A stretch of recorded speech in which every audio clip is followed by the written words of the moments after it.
The sodium thiosulfate acid experiment is excellent for use in rates of reaction chemistry because you don't just need to change its concentration, you could change its temperature up to a maximum of around 60 degrees centigrade. And you can look at the use of transition metal salts as potential catalysts.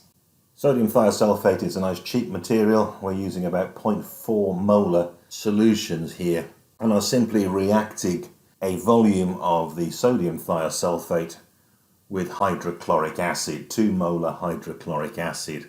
We're standing the beaker, which was clean to start with, on top of a piece of filter paper marked with an X.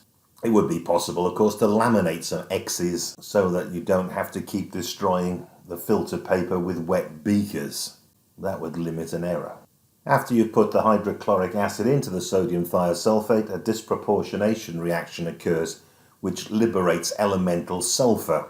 The sulfur liberated immediately looks white because of particle size, but after a while the thickness builds up, the X is obscured. That is the measurement of time that you're taking as a comparison in each of the variable changes. After the solution with acid in has been stood for some time, the typical yellow colour of sulfur appears, as you can see in this image. Sulfur dioxide gas is also liberated in small amounts, so this is not a particularly good one for your asthmatics to stick their nose over. The solution can be put to waste down the sink.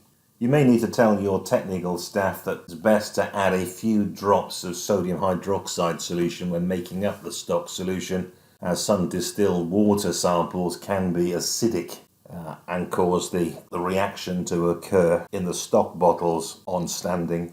If students are to do this experiment, one of the common errors that they perform is that they don't clean out the beaker well enough. Elemental sulfur sticks quite well to glassware and needs a bit of a paper towel to get it nice and clean and shiny.